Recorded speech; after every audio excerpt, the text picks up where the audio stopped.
주님 찾아오셨네 모시어 들이세 가시관 쓰셨네 모시어 들이세 주님 죄를 속하려 십자가를 지셨네 받은 고난 크셔라 모시어 들이세 보라성자 오셨네 모시어 들이세 영광 중에 계신 주 모시어 들이세 헛된 교만 버리세 우리 구주 모시고 영원 복락 누리세 모시어 들이세 겸손한 자 찾도다 모시어 들이세 하늘에서 부르네 모시어 들이세 좋은 자리 드리고 주실 은혜 구하세 하늘나라 세우세 모시어 들이세 주여 내가 믿으니 오소서 오소서 주여 환영하오니 오소서 오소서 생명길로 이끄사 슬픔이로 하시고 진리하게 하소서 오소서 오소서 아멘.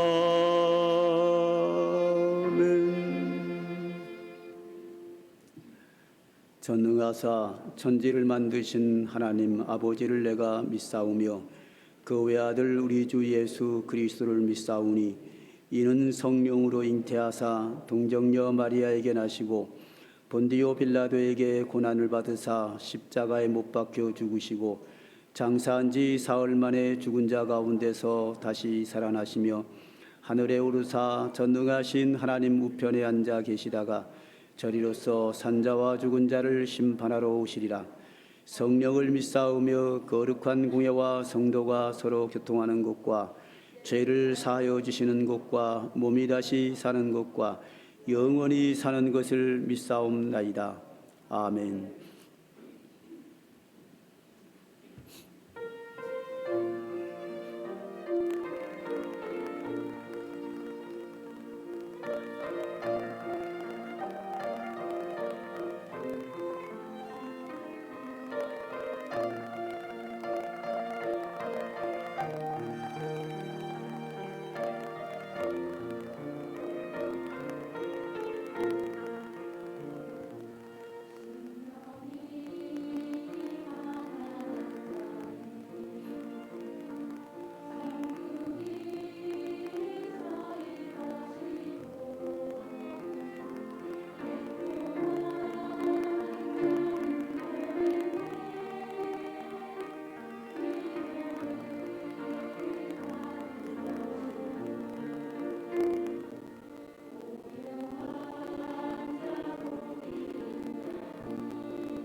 기도드리겠습니다. 사랑과 은혜가 풍성하신 하나님 아버지, 오늘도 이렇게 복된 주일을 우리에게 허락하시어 하나님의 자녀로 부르심을 받은 우리 성도들이 거룩하신 주님 앞에 나와 찬송과 예배를 드리게 하시니 감사합니다. 이제는 무더위와 지루한 늦장마도 지나고 어느덧 풍요의 계절 가을의 문턱에 와 있습니다. 그러나 우리의 눈에 비치는 세상은 여러 가지 어려움과 아직도 아물지 않은 코로나의 상처로 고통받고 있습니다. 이러한 때에 우리들의 삶을 되돌아보는 지혜를 우리에게 허락하여 주시옵소서. 우리의 죄와 허물을 회개할 수 있도록 자복하는 심령도 허락하여 주시옵소서. 하나님 아버지의 자비하심과 긍휼을 구하오니 우리들의 앞길을 인도하시고 회복되도록 도와주시옵소서. 주님의 뜻 가운데 세우신 이 삼광교회를 축복하시고 구원의 통로로 삼아 주시옵소서. 유초등부와 중고등부 그리고 청년부 교회 학교들을 축복하여 주시옵소서. 담임 목사님 늘 강건케 하시고 그의 가정과 자녀를 축복하여 주시옵소서.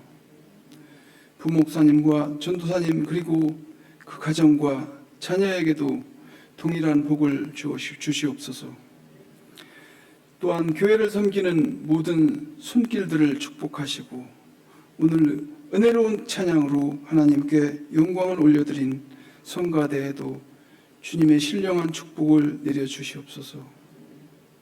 오늘도 목사님을 통하여 선포되는 하나님의 말씀을 모든 성도들이 은혜받게 하시고 또 다가오는 우리의 생활 가운데 담대하게 살아갈 수 있도록 우리를 도와주시옵소서.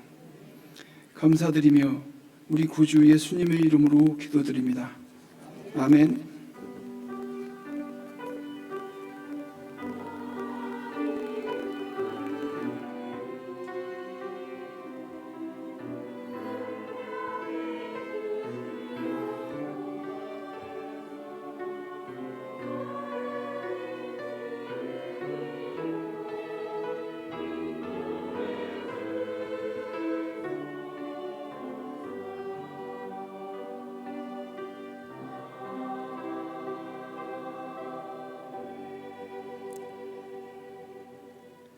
오늘 처음으로 오신 분이 계셔서 꽃을 드려 환영하겠습니다.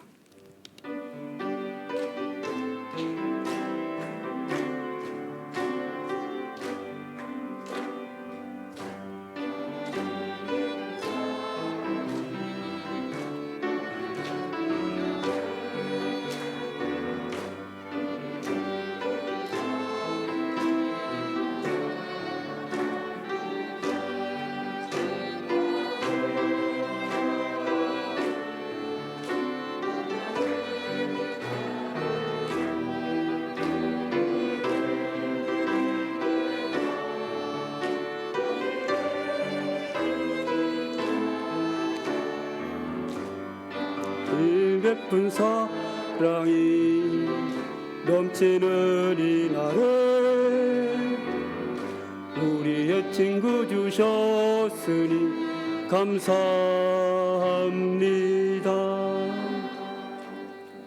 네, 지난주 등록하신 분은 문수영 장로님께서 등록하셨습니다. 배방에 사시고요.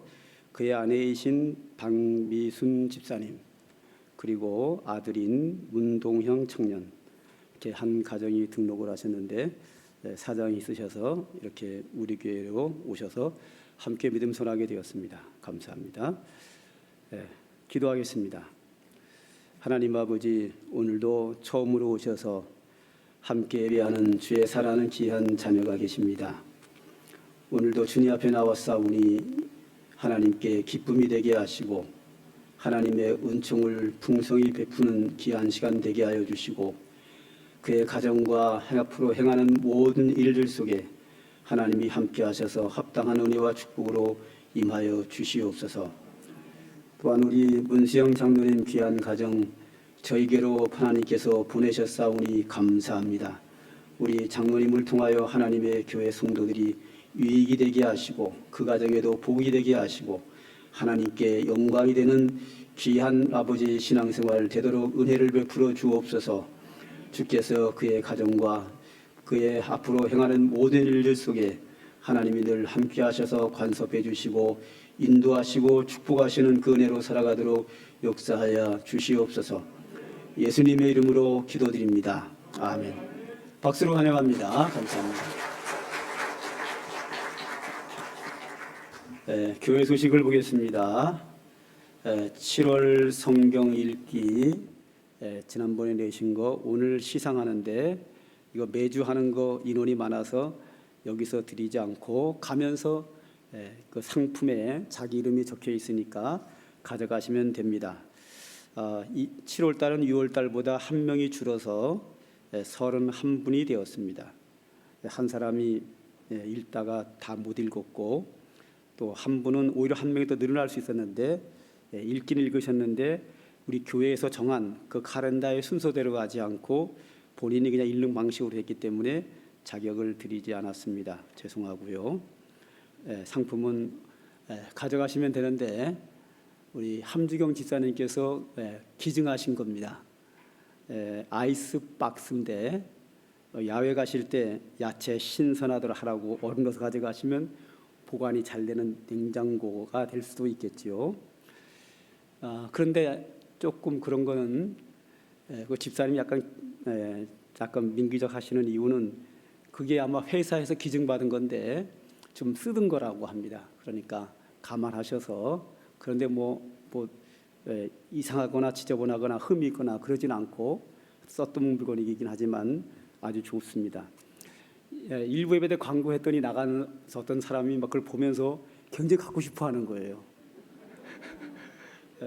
저도 하나 달라 그랬죠. 하나 달라 그랬는데 여러 개를 줬어요. 근데 여러 개를 준 이유가 뭔가 하면 2층에 300개가 왔어요. 그래서 오늘 드리고 나중에 다음 주나 언제 전부 다 드릴 겁니다.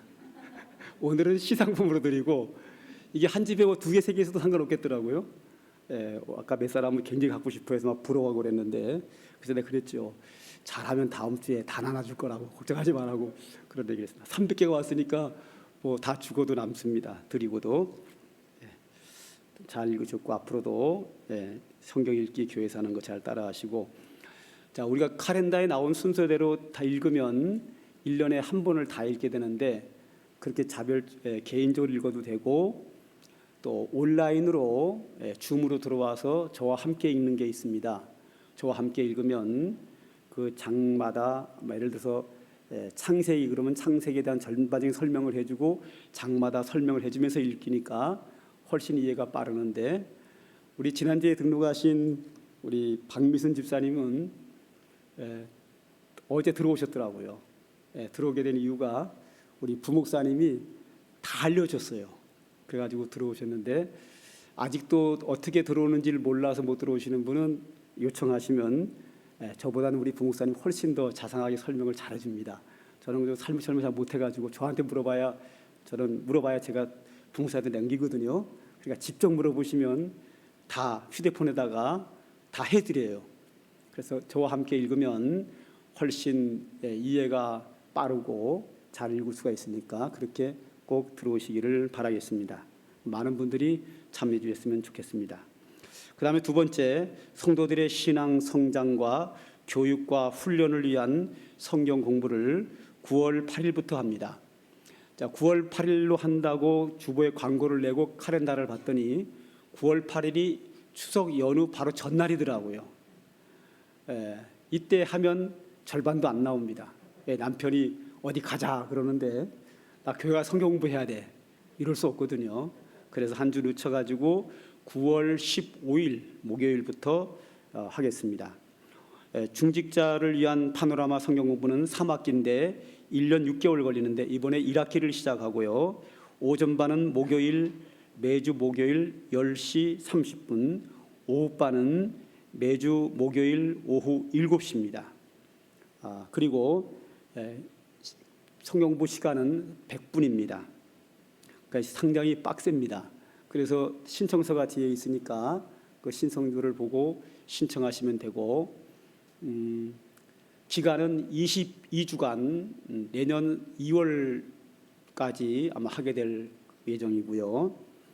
등록비가 2만 원입니다. 교재비 및 간식비로 2만 원을 받고, 지난번에 일기 하신 분들, 재강하는 분도 많이 있는데 할 거라고 예상이 되는데, 그분들은 등록비를 안 받기로 했는데 안 받으려니까 좀 이상하더라고요. 5천 원만 받을 생각입니다. 그리고 두 번째, 초신자를 위한 성장반은 13주인데 저는 안 할 거고요. 부목사님이 할지 그동안 했던 임수나 사모가 할지는 모르겠지만, 하여튼 누가 할지도 정해지지 않았고 상당히 정해지지 않은 게 많아서 일단 신청서는 받고 모여서 일시와 날짜를 정하도록 하겠습니다. 임시적으로 정하긴 했지만 그것도 등록비는 역시 2만 원입니다. 교재비 이런 것 때문에요. 그렇게 참고해 주시면 되겠습니다. 일단 신청서를 써서 내시면 준비를 잘 해서 하도록 하겠습니다. 신청서는 다음 주까지 받는다고 했는데 한 주 늦춰졌으니까 이번 주, 다음 주, 그 다음 주까지 신청서를 받는. 신청서는 저기 필경대 위에 있는데, 필경대는 성경 봉투 놓고 이게 쓰는 거 있잖아요. 그걸 필경대라고 합니다. 헌금 봉투 놓는, 빈 봉투 놓는 그 자리, 거기에서 선택하셔서 등록해 주시면 되겠습니다. 혹시 빠진 광고 있나요? 없으시면 다 같이 일어서셔서 찬송가 301장 부르시면서 하나님께 헌금 드리도록 하겠습니다.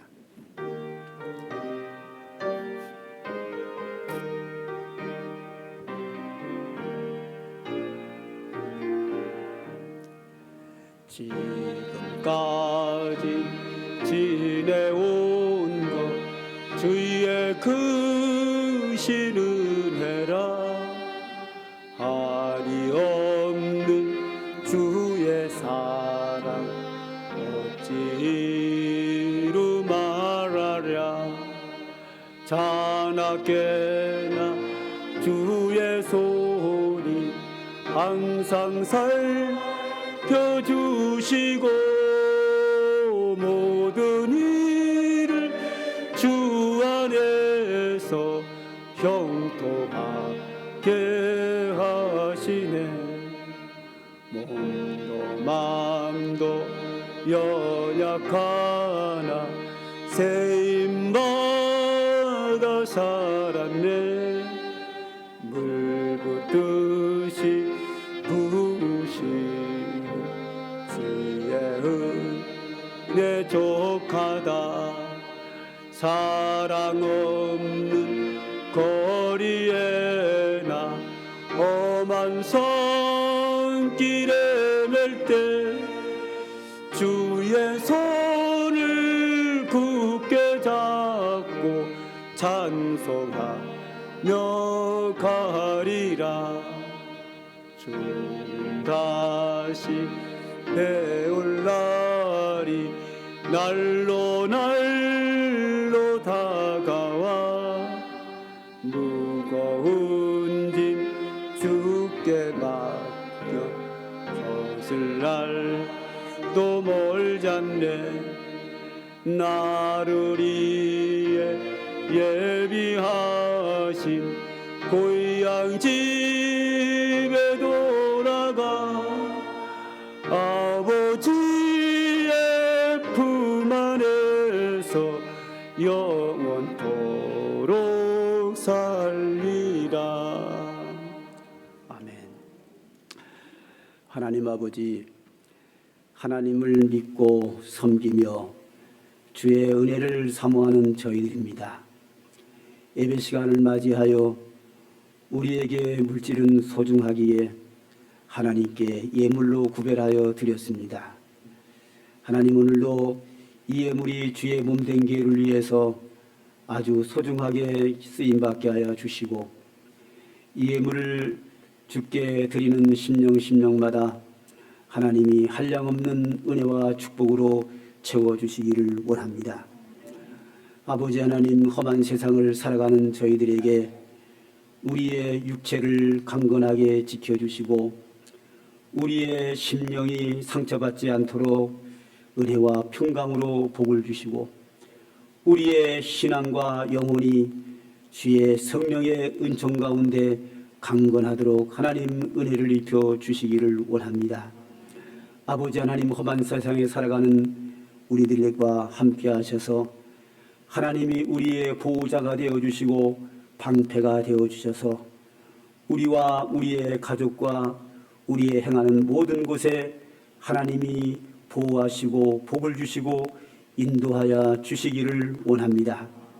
오늘도 하나님께 예배하는 이 가운데에서 하나님이 주시는 주의 음성에 우리가 귀를 기울이겠습니다. 오늘도 우리에게 말씀하시면 우리가 겸손히 듣고 그 말씀을 준행하려고 합니다. 각 사람에게 성령의 충만함으로 함께 하셔서 그 말씀을 듣는 자마다 귀가 열리게 하여 주시고 감동되게 하여 주시고 그 진리의 말씀에 순종할 수 있도록 성령께서 역사하여 주시옵소서. 예수님의 이름으로 기도드립니다. 아멘. 하나님의 말씀을 봅니다. 고린도전서 10장 23절부터 33절까지입니다.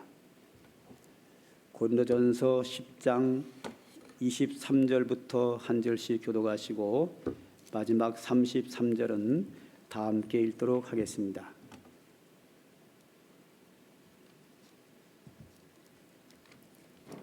고린도전서 10장 23절입니다.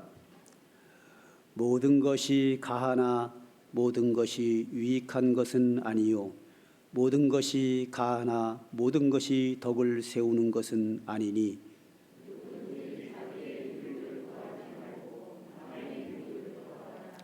무릇 시장에서 파는 것은 양심을 위하여 묻지 말고 먹으라. 불신자 중 누가 너희를 청할 때 너희가 가고자 하거든 너희 앞에 차려놓은 것은 무엇이든지 양심을 위하여 묻지 말고 먹으라.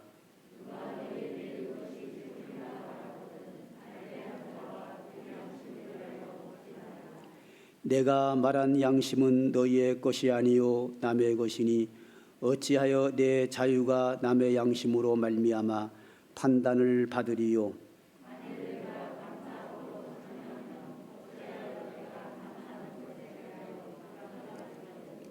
그런즉 너희가 먹든지 마시든지 무엇을 하든지 다 하나님의 영광을 위하여 하라.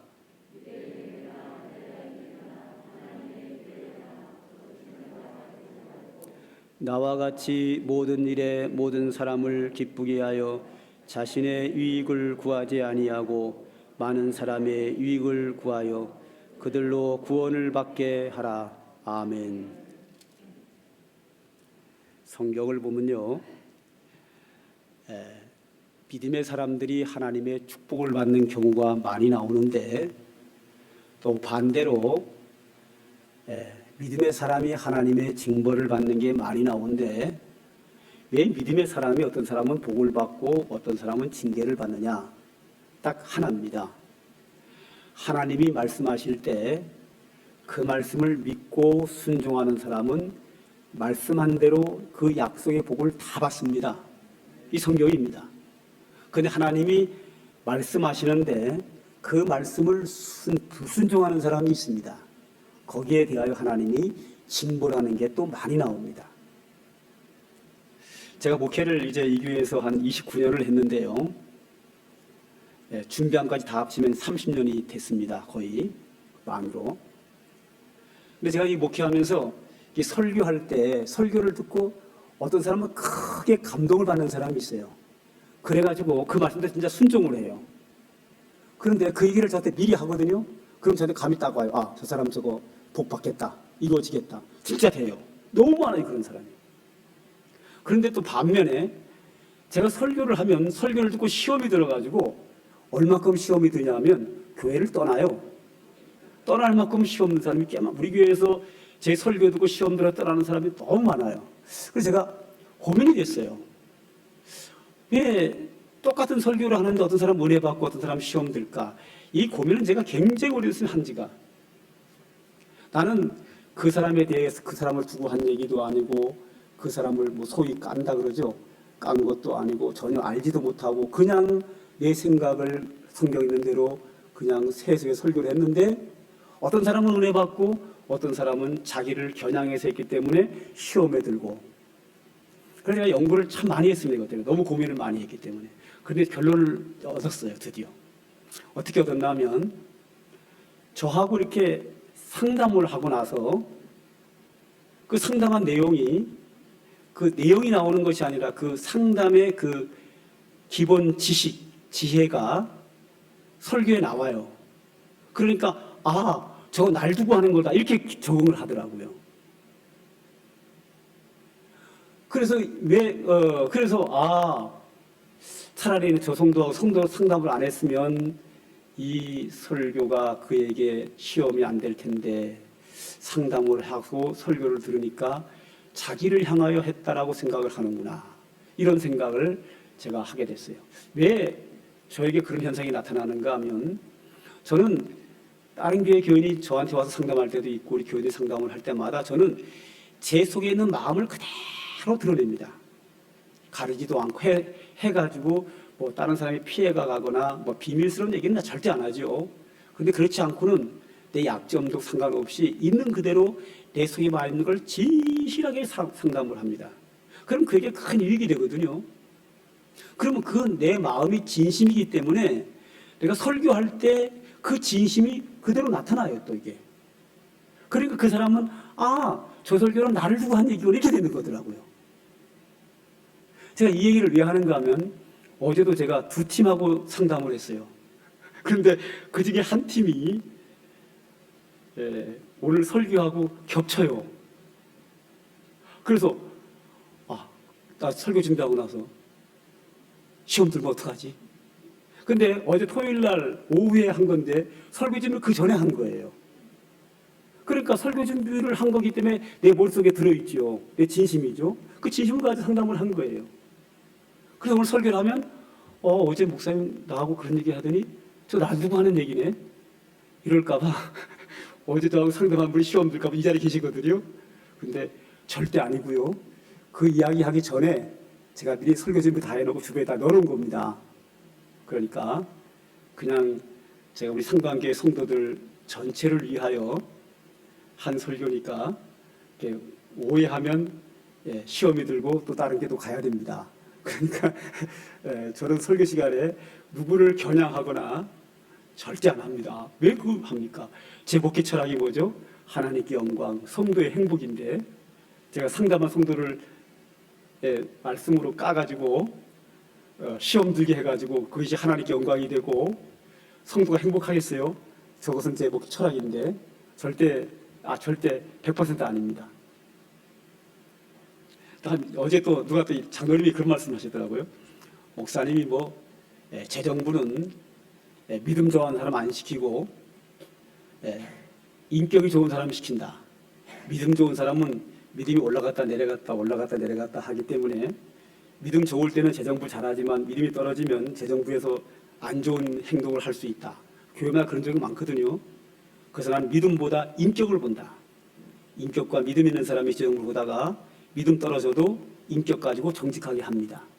그래서 저는 신앙과 인격 중에서 재정부는 인격 좋은 사람을 느낍니다.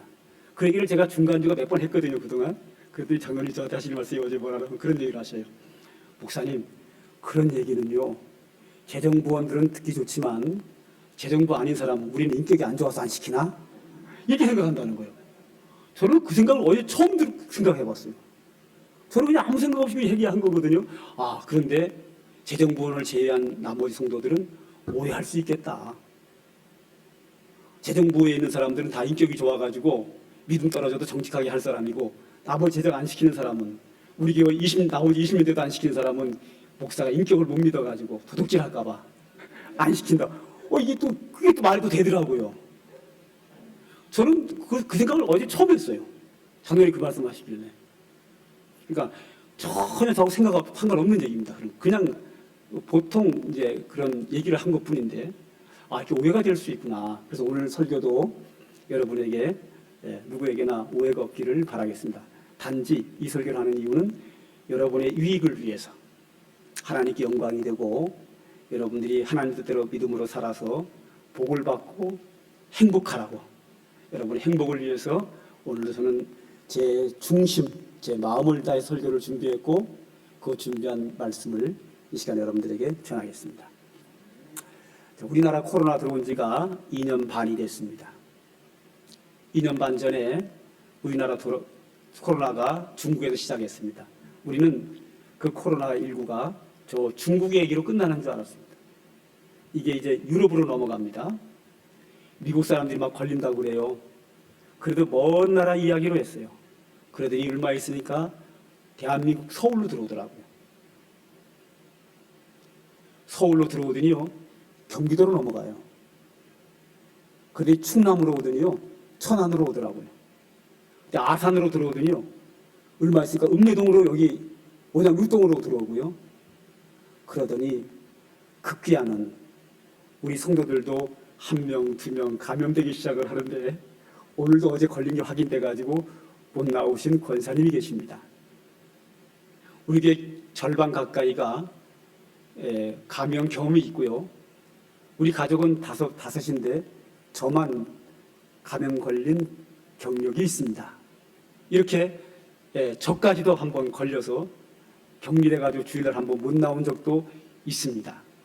물론 예배 시간에 감염된 경우는 한 번도 없습니다. 초등부에서 2번 있었고요.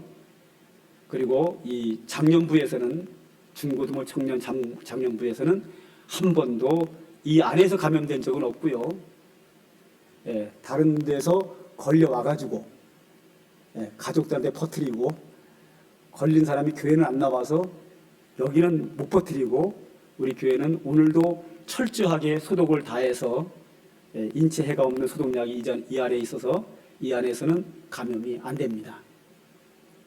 이렇게 안전하게 하지만 성도들이 다른 직장에서 또 식당에서 그 밖에 여러 모임에서 감염돼 가지고 들어옵니다. 자, 그런데 이 감염병에 걸리지 않으려면 첫째가 예방주사죠. 그 예방주사 1차, 2차, 3차를 맞아야 됩니다. 그 다음이 내가 건강 관리를 해서 내 몸의 면역력을 키우는 겁니다. 저는 1차, 2차, 3차 백신 예방주사를 맞고 나서 얼마 있다가 몇 달 지나서 그날 몸이 굉장히 피곤하더라고요. 피곤하면 안 되거든요. 운동을 쉬어야 되는데 헬스장 가서 피곤한 몸을 입고 하기 싫으면 억지로 운동을 했어요. 그러더니 그 다음 날 딱 걸리더라고요. 사람이 피곤하면 또 잠을 못 자면 신경을 많이 쓰면 내 몸의 건강이 다운되면서 면역력이 떨어지면서 감염이 됩니다. 그래서 제가 감염되고 나서 철저하게 관리를 했더니 우리 가족들에게는 같이 살지만 한 명도 감염 안 시키고 저만 걸리고 깨끗하게 낫고 끝났습니다. 이것처럼 코로나19 감염병에 걸리지 않으려면 백신 예방주사를 맞고 내 건강 관리를 잘해서 내 몸을 면역력을 키우고 나를 건강하게 하면 안 걸립니다. 가족이 걸려도 안 걸립니다. 내 몸을 건강하게 해야 내가 질병에 감염되지 않습니다. 이것은 우리의 신앙생활도 똑같습니다. 오늘 성경에 나오는 이 고린도 교회는 당대의 대형교회입니다. 초대형 교회입니다. 그리고 이 교회는 성령의 충만함과 성령의 은사가 나타나는 교회입니다. 방언, 통역, 병 고치는, 가르치는 별의별 은사가 다 나타나는 성령의 역사가 강력하게 나타나는 교회고 당대의 최고 큰 교회였습니다. 그리고 박해도 별로 없는 교회였습니다. 그런데 이 교회는 엄청나게 병들었습니다. 이 교회의 질병은 세 가지입니다. 첫째 질병은 네파로 나눠져서 당파 싸움을 합니다. 바울파, 아볼로파, 베드로파, 게바라고 나오죠. 게바, 베드로파, 예수님파, 이렇게 네파로 교회가 분열돼 가지고 서로 싸우고 비방하는 교회입니다. 그리고 또 하나는 이 교회에 음행의 문제가 있었습니다. 어떤 문제가 있었냐면 자기 아버지의 아내와 음행을 했습니다. 아버지의 아내가 누구죠? 엄마지요. 엄마와 음행했다. 이런 일은 예수 안 믿는 사람도 그렇게 안 한다. 그런데 너희 교회 성도 중에 그런 자가 있다. 음행의 문제. 물론 엄마의 아버지의 아내라 그러니까 뭐 친엄마라기보다는 아마 아버지가 재혼하지 않았나 그렇게 생각을 합니다. 어쨌든 재혼했든지 친엄마든지 관계없이 엄마는 엄마입니다. 엄마와 아들이 어떻게 음행을 합니까? 근데 그런 것이 세상 사람도 안 하는데 고린도 교회가 그랬다. 그래서 음행의 문제를 많이 다루고 있습니다. 고린도 교회는. 그리고 세 번째가 이제 차별대우 문제입니다. 차별대우 문제를 이야기하면서 차별대우 문제를 이야기하면서 이제 덕을 세우고 모든 것은 하나님의 영광을 위하여 하라 이렇게 권면하는 내용인데 그것이 오늘 본문의 내용입니다. 자, 오늘 본문 성경을 좀 보면 오늘 본문에 이 우상의 제물에 대한 이야기가 나옵니다. 그런데 8장에서도 나오거든요. 8장의 우상의 제물에 대해서 그 고린도 교회 성도들이 우상의 제물을 먹어도 되느냐 안 되느냐 문제입니다. 여기서 뭐 설명하면 길어지니까 결론만 내릴게요. 우상의 제물은 우상 앞에 바쳐졌다는 그 제물은 먹어도 된다는 겁니다. 왜냐하면 지금은 우리나라로 말하면 제사 음식이죠, 그죠? 제사 지냈다고 해서 그 제사 음식에 귀신이 붙어 있거나 죄악이 붙어 있는 거 아니다. 그러므로 그거 먹어도 된다. 감사함으로 먹어도 된다. 그런데 못 먹는 경우가 있습니다. 제사 음식을 우리는 제사 음식이라 그럴게요. 우상의 제물을 제사 음식을 먹으려고 했더니 기분이 썩 찝찝하고 안 좋은 거예요. 마치 꼭 내가 제사 지내는 것 같아. 귀신에게 바쳐졌던 건데 먹으려니까 영 찝찝하고 기분이 안 좋아. 그러면 자기 양심을 위하여 먹지 마라. 그러나 이 음식은 제사상에 올라가긴 했으나 귀신이 붙은 것도 아니고 죄악이 붙은 것도 아니고 하나님이 주신 거다. 음식은 하나님이 주신 거니까 감사함으로 먹으면 된다 그랬단 말이죠.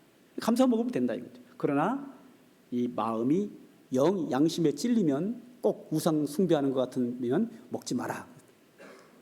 그런데 나는 이 제사 음식을 먹는데 아무 문제가 없어요. 하나님이 주신 음식으로 감사함으로 먹을 수 있어요.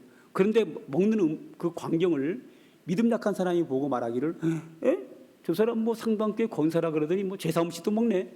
저 사람 믿음 없는 엉터리네. 이렇게 제3자가 믿음 없는 사람이 제사 음식을 먹으면 안 된다고 생각하는 사람이 보고 시험 들을 가능성이 있으면 먹지 마라 이거죠. 나는 먹을 수 있지만 법으로도 먹을 수 있지만 하나님 앞에서 제사 음식을 먹을 수 있지만 시험 드는 사람을 위해서 그를 위하여 먹지 말라. 그래가지고 8장의 결론이 뭔가? 8장의 결론이 뭐냐면 8장 13절입니다. 다 같이 읽겠습니다. 시작. 만일 음식이 내 형제를 실족하게 한다면 나는 영원히 고기를 먹지 아니하여 형제를 실족하게 하지 않게 하리라. 자, 이 고기가 제사는 그 당시에 우상의 제물은 전부 다 고기거든요. 이 고기가 우상의 제물인지 아닌지 잘 모르지만 우상의 제물을 먹었다고 사람들이 오해할 소지가 있으면 나는 평생 고기 자체를 안 먹겠다. 왜? 내가 이 고기를 먹을 수 있지만 법으로는 먹을 수 있지만 하나님 앞에서 먹을 수 있지만 고기를 먹음으로 말미암아 다른 사람이 오해 소지가 있으니 형제의 신앙을 위해서 나는 영원히 고기 자체를 먹지 않겠다. 이렇게 말씀하고 있습니다. 자, 오늘 이제 9장으로 오늘 본문 10장으로 넘어오겠습니다. 자, 10장 32절과 33절을 함께 읽습니다. 시작. 유대인에게나 헬라인에게나 하나님의 교회나 거치는 자가 되지 말고 나와 같이 모든 일에 모든 사람을 기쁘게 하여 자신의 유익을 구하지 아니하고 많은 사람의 유익을 구하여 그들로 구원을 받게 하라. 아멘. 자, 여기 보면 유대인이나 헬라인에게나 하나님의 교회에나 거치는 자가 되지 마라. 내가 어떤 행동을 할 때에 어떤 사람이든지 걸려 넘어지게 하는, 내 행동이 법으로는 문제가 없지만 그 행동으로 인하여 다른 사람이 시험 들 가능성이 있으면 나를 위해서가 아니라 그 사람을 위해서 하지 마라. 그러므로 우리는 유대인에게나 헬라인에게나 하나님의 교회에나 거치는 자가 되지 마라. 할렐루야. 우리는 교회 안에서나 밖에서나 다른 사람이 나 때문에 믿음 생활을 더 잘하게 하고 더 올바르게 살게 하고 더 충성하게 하고 다른 사람의 신앙을 성장시키도록 해야지, 나 때문에 다른 사람의 믿음이 떨어지면 안 되는 거죠. 그러면 내가 뭐예요? 다른 사람을 거치게 하는 자가, 걸려 넘어지게 하는 자가 되는 거예요. 그 다음에 33절에 보면 뭐라고 나와 있어요? 나와 같이 모든 일에 모든 사람을 기쁘게 하여 자신의 유익을 구하지 아니하고 많은 사람의 유익을 구하여 그들로 구원을 받게 하라. 나의 유익을 구하지 말고 다른 사람의 유익을 구하여 그로 하여금 구원받게 하라. 내가 제사 제물을 먹을 수 있지만 그거 먹으면 다른 사람이 시험 드니까 나는 먹는 게 유익하지요. 그런데 내 유익을 내려놓고 바울은 영원히 곡기를 먹지 않더라도, 내가 손해보더라도 다른 사람의 신앙을 도움되도록 그를 위하여 그의 유익을 위해서 나는 고기를 먹지 않겠다, 이런 얘기를 해요. 제가 한 10년 전에 우리 교회 젊은 집사님에게 제가 물어봤어요. 집사님, 목사님이 골프 치면 됩니까 안 됩니까? 그랬더니 정색으로 안 되죠 이러는 거예요. 왜 안 되냐 그랬더니 사치인데 목사님이 골프를 치고 다니면 되겠어요? 안 된다는 거예요. 그렇구나. 저는 이따금씩 우리 젊은 분들하고 대화를 하면 그런 얘기를 해요. 집사님 골프 배워. 골프해.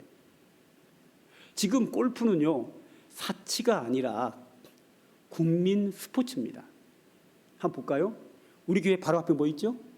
스크린 골프장이 있습니다. 딱 카브 틀면 뭐 있죠? 스크린 골프장이 있습니다. 조금 더 하면 뭐 있죠? 큰 골프장이 있습니다. 조금 더 가면 경찰대학교 안에 골프장 정식으로 있습니다. 그리고 조금 더 가면 골프장 또 있습니다. 여기 별로 없는데 골프장 엄청 많아요. 골프장, 연습장, 스크린 연습장 다 있어요. 여기 나가면 연습장만 2개, 스크린이 2개, 정식 골프장도 하나 있고 그래요. 아시아도 여러 개입니다. 골프장이.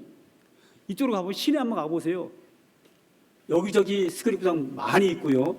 그리고 요즘 웬만한 아파트는요, 아파트 안에 골프 연습장이 다 있습니다. 조만하게 해가지고. 왜? 그 아파트에 사는 주민이 연습하라는 거예요. 이만큼 골프는 국민 스포츠로 왔습니다. 사치가 아닙니다, 이제는. 물론 골프장 그 멀리 가가지고 막 하루 종일 시간 낭비하고 그런 거는 좀 사치가 될 수 있겠지만, 이제 국민 건강을 위해서 골프를 연습하고 또 정신 건강을 위해서 필드에 나가서 맑은 공기 마셔가면서 넓은 푸른 잔디를 보면서 내 머리를 식히는 것은 우리 건강에 굉장히 유익하고, 그 건강해야 우리가 직장 생활, 사업, 이 모든 것을 건강하게 할 수 있습니다. 그래서 저는 교인들에게 골프를 권면을 해요.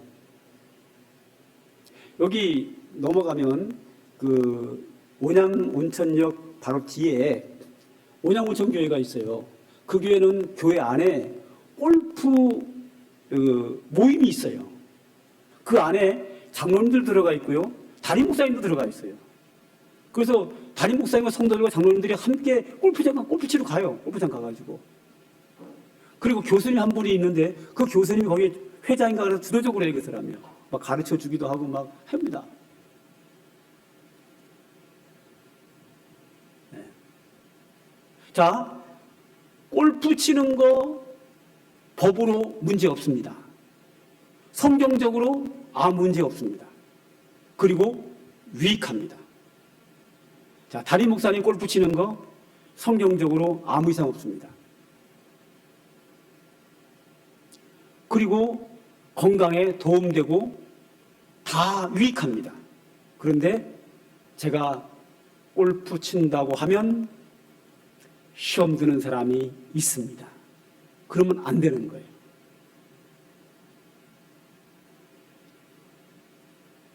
왜? 모든 것이 가하나 모든 사람에게 유익한 것이 아니오. 오늘 몇째 나오죠? 23절에 나오죠.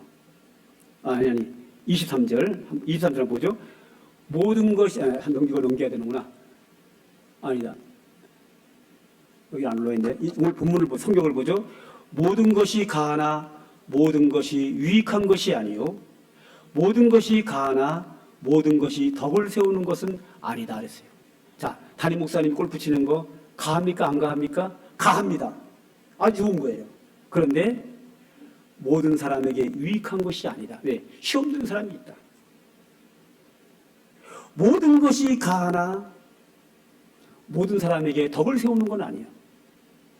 목사님 할 일 없어 골프나 치고 다녀? 웬 돈이 많아서 거길 다녀? 그런 사람이 있기 때문에 덕을 세우지 못하는 거예요. 법으로도 이상 없고 하나님 앞에서 인상 없고 양심에도 문제가 없고 내 건강에도 도움되고 다 좋은 것만 있어요. 좋은 것만 있지만 모든 사람에게 덕을 세우는 것이 아니면 안 되는 거예요.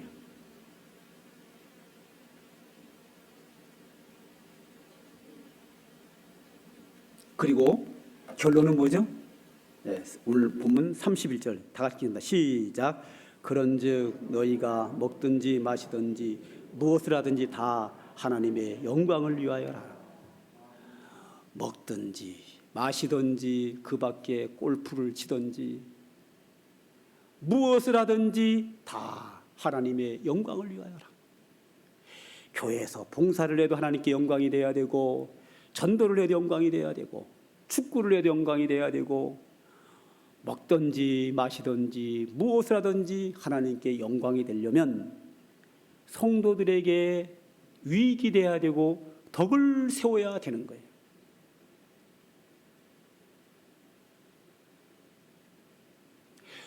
언제 덕이 세워지느냐? 모든 사람들이 공감하면 덕이 세워져요. 할렐루야.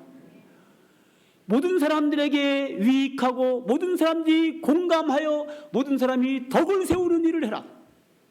그래야 먹든지 마시든지 무엇을 하든지 다 하나님의 영광을 위하여 할 수 있는 거예요.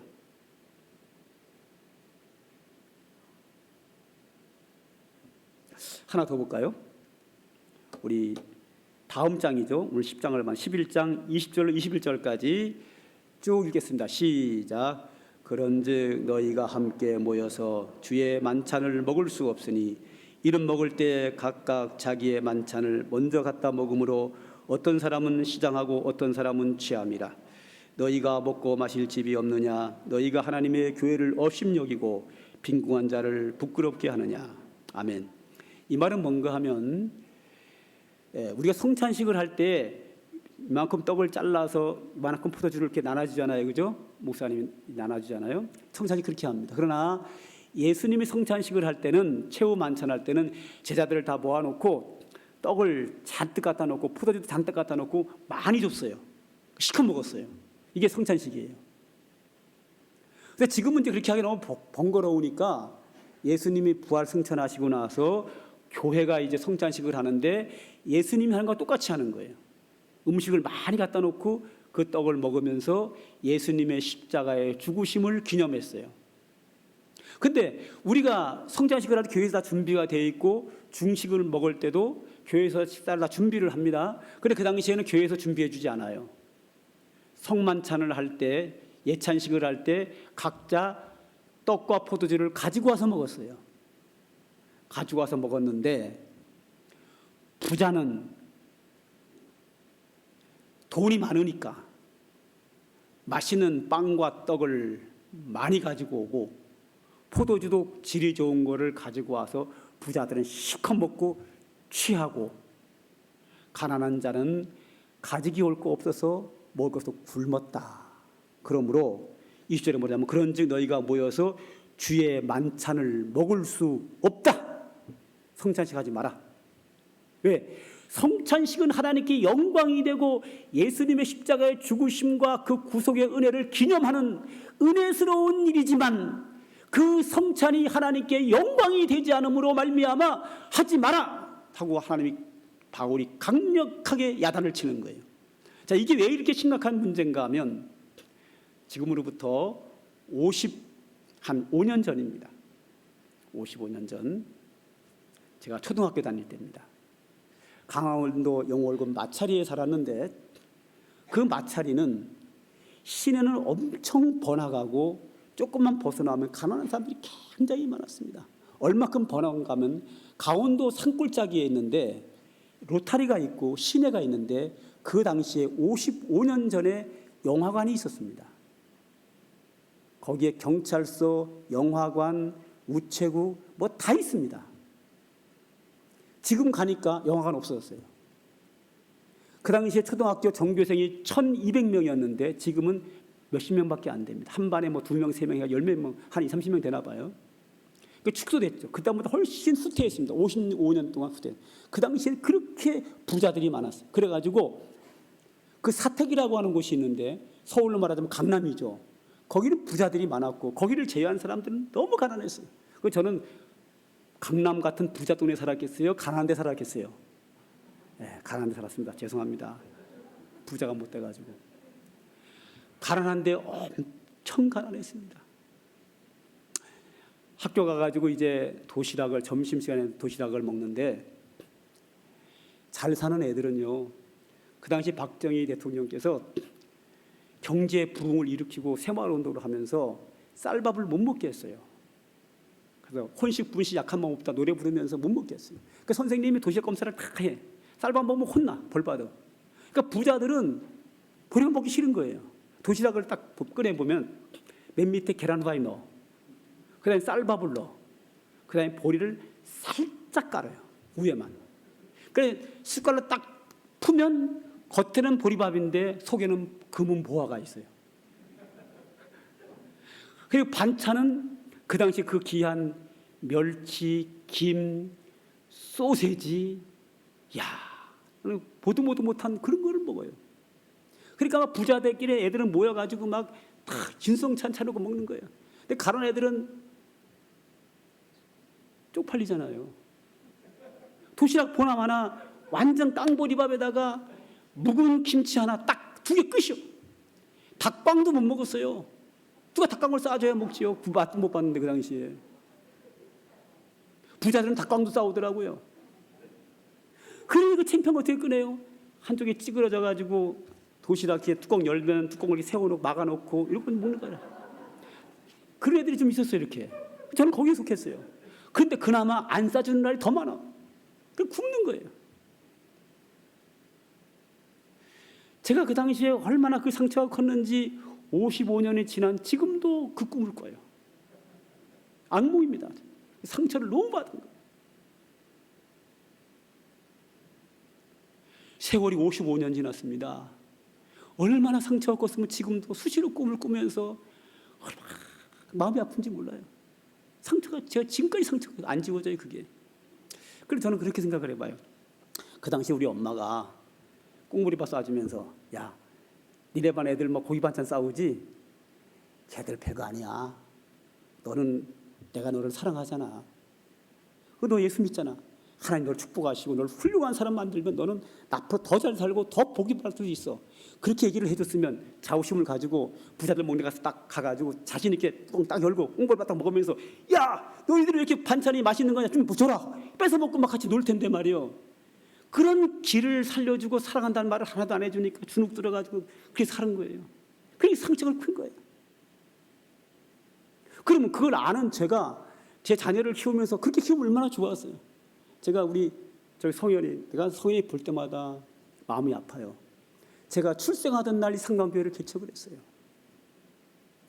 개척교회 때 너무 가난하고 너무 바빠가지고 내 자녀를 돌볼 시간이 없었어요.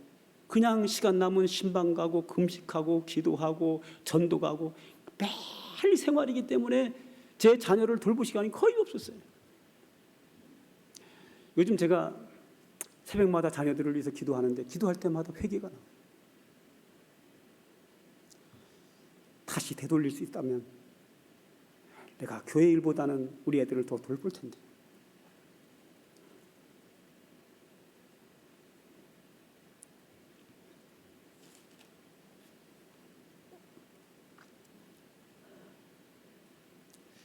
우리 박태환 맞나요 이름이? 박재환. 네. 부목사 이름 까먹어. 부목사님 우리 교회 처음 오셔가지고 제가 면접을 할 때 내가 그랬어요. 뭐 면접을 하는데 뭐 딸내미 박시혜리가 뭐 이런 얘기를 하더라고요. 그래서 내가 그랬어요. 앞으로 우리 교회 오게 된다면 교회 일보다 자녀 더 신경 써라.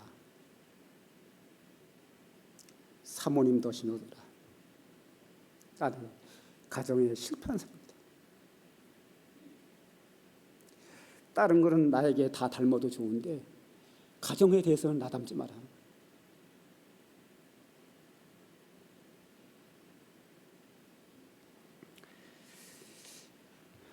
개척하면서 가난하고 바빠도 시간을 내서 자녀들을 좀 돌봤어야 되는데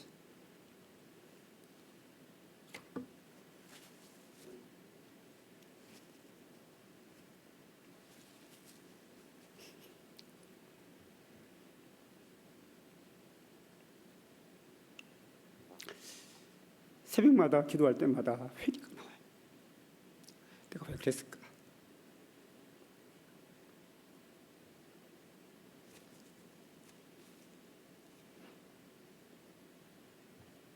그런데요, 제가 초등학교 때 받은 상처, 그 모습이 고린도 교회에 그대로 있는 거예요. 부자들은 돈이 많으니까 성찬식을 한다고 빵과 떡을 푸짐하게 포도주하고 가지고 와서 먹는 거예요. 다리끼 앉아서. 여기 뭐라 그러는가 하면 이런 먹을 때 각각 자기의 만찬을 먼저 갖다 먹음으로 어떤 사람은 시장하고 가난한 자는 가지고 올 게 없는 거예요. 그래 굶어야 돼요. 성찬식에 앉아는 있는데 먹을 게 없어요. 부자는 취함이라 너무 많이 먹어서 술 취해가지고 해롱해롱 술취하고 앉았고 이게 무슨 만찬이냐? 이게 무슨 성만찬이냐? 너희가 이제 모여서 성찬식 하지 마라. 그것은 하나님께 영광이 되지 않는다. 22절 먹고 마실 집이 없느냐? 너희가 하나님의 교회를 업신여기고 빈궁한 자를 부끄럽게 하였느니라. 왜 부자가 돈이 많으면 집에서 먹지? 왜 교회에서 그렇게 먹어가지고 가난한 자를 부끄럽게 하고 그들에게 상처를 주고 교회를 업신여기느냐? 그거는 죄악이다. 성찬식 한다고 다 하나님께 영광이 됩니까? 이런 식으로 하면 그건 죄악이고 그 성찬식은 안 하는 게 좋은 거예요. 모든 것이 가하나 모든 사람에게 유익한 것이 아니고 모든 것이 가하거나 덕을 세우는 것이 아니다. 그렇지요. 성찬식 가하지요. 해야지요. 은혜가 넘치는 게 성찬이시죠. 그러나 그것이 다른 사람에게 덕이 되지 못한다고 하면 하나님께 영광이 되지 않는다면 그건 죄악인 거예요. 성찬식이 얼마나 성스럽고 은혜스러운 예식입니까? 그러나 먹든지 마시든지 무엇을 하든 하나님께 영광을 위하여 하라. 교회는 믿음 좋은 사람이, 돈 많은 사람이, 많이 가진 자가 폼 잡는 데가 교회가 아닙니다. 교회는 내가 믿음이 좋고 신앙이 성장했고 돈이 많고 가진 게 많으면 함께 나누고 가난한 자를 돌보는 게 교회입니다. 이 당시에 부자들이 도시락을 잔뜩 고기와 빵과 포도주를 가지고 왔으면 가난한 자들 천천히 같이 먹으면 얼마나 좋아요. 가난한 자를 제껴놓고 그들은 굶게 하고 자기들끼리만 배 두들기 먹어가면서 취해가지고 술지정을 하고 있는데 이게 무슨 교회고 이게 무슨 성찬식입니까? 이게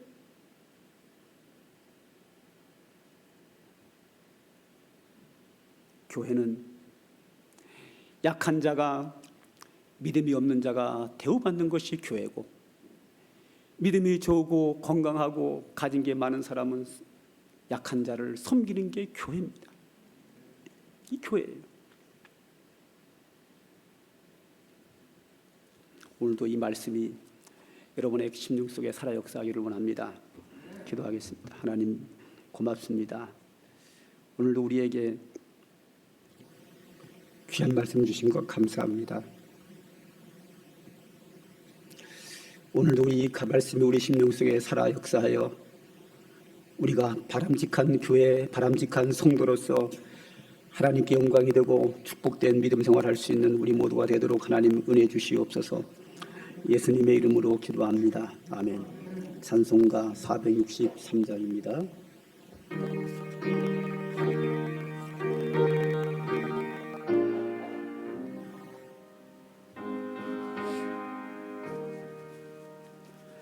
신자 되기 원합니다. 진심으로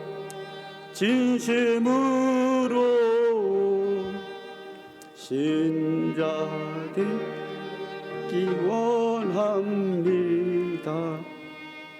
진심으로 진심으로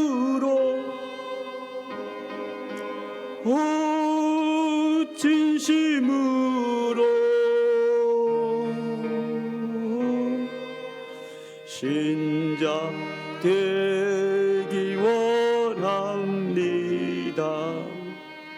진심으로 살아가기 원합니다. 진심으로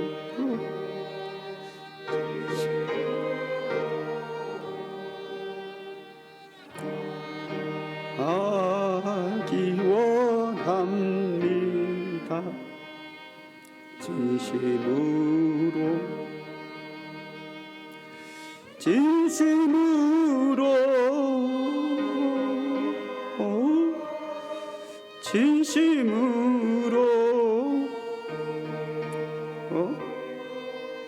사기 원합니다.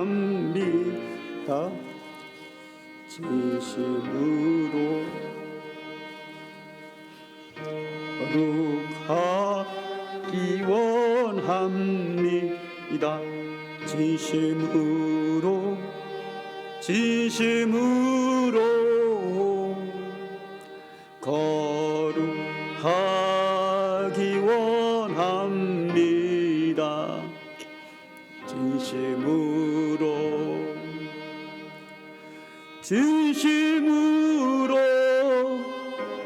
진심으로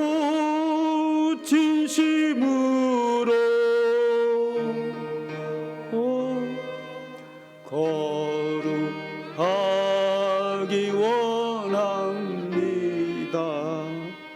진심으로 예수 닮기 원합니다.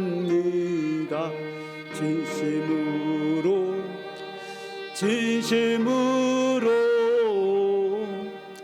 예수 닮기 원합니다. 진심으로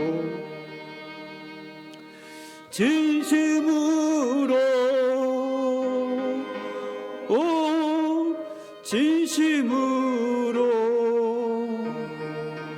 오 예수 닮기 원합니다.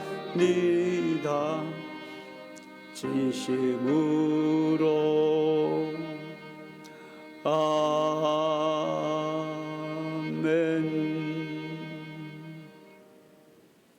축도합니다. 이제는 우리 구주 예수 그리스도의 한량없는 은혜와 변함없는 우리 아버지 하나님의 극진하신 사랑과 오늘도 우리에게 강림하셔서 역사하시는 성령의 은총이 오늘도 하나님께 경배하며 주의 소중한 뜻대로 믿음으로 살기를 마음에 다짐하고 돌아가는 주의 택한 백성들 머리 위에 이제로부터 영원 무궁토록 항상 함께 있을지어다. 아멘.